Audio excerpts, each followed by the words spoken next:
ইসমে মমদুদ তথা যে ইসিমের শেষে হামজায়ে মমদুদা হবে সে ইসিমটি গায়রে মুনসরিফ হয়। আমাদের সাধারণত জানা সেই ইসিমটি গায়রে মুনসরিফ হয়।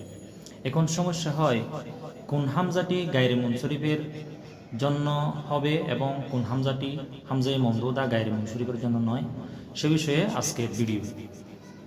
হামজায়ে মমদুদা বলা হয়, ইসমে মমদুদ বলা হয় সেই ইসিমকে যে ইসিমের শেষে হামজা হবে এর আগে আলিফে জায়েদা হবে।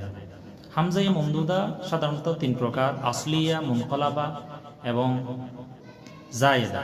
এই জায়েদাটি হবে গায়রে মুনসরিফের সবব। এই জায়েদা বিশিষ্ট ইসিমটি গায়রে মুনসরিফ হতে পারে। যেমন আসলিয়া।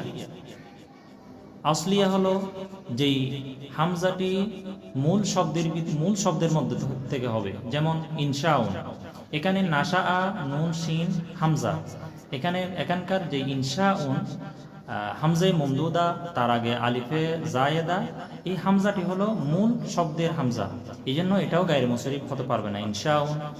আজজাউন। আজজাউন এখানকার যেই জুজউন থেকে এসে আজজা। আরেকটি হলো, দ্বিতীয় নম্বর হলো মুনকলাবা আন আসল। যেমন সামাউন, বিনাউন, এখানকার যেই হামজা মমদুদ সেটা হলো ওয়াও থেকে আসা। সামা ইয়াসমু থেকে এখানকার যে হামজায়ে মমদুদা সেটা হলো ওয়াও থেকে পরিবর্তন হয়ে আসা। তারপর হলো বিনাউন, এখানকার যেই বিনাউন, এখানে এটা হলো বানায় আপনি থেকে বিনাউন মজদর, সেখানকার হামজাটি হলো এখানে পরিবর্তন হয়ে আসা ইয়া থেকে।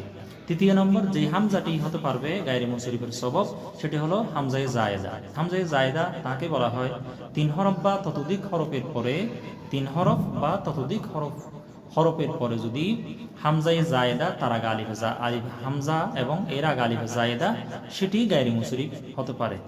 যেমন আজদিকাও, এখানে সিদকুন মাবদা, সিদকুন 3 হরফ বিশিষ্ট, এরপরে আলিফে জায়েদা তারপরে হামজা, এটি গায়রে মুনসরিফ হতে পারে।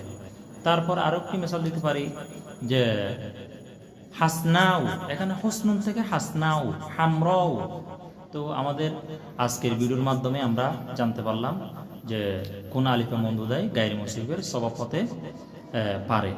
তো আমাদের আশা করছি আজকের পরে আমাদের সংশয় দূরীভূত হবে ইনশাআল্লাহ। আসসালামু আলাইকুম ওয়া রাহমাতুল্লাহ।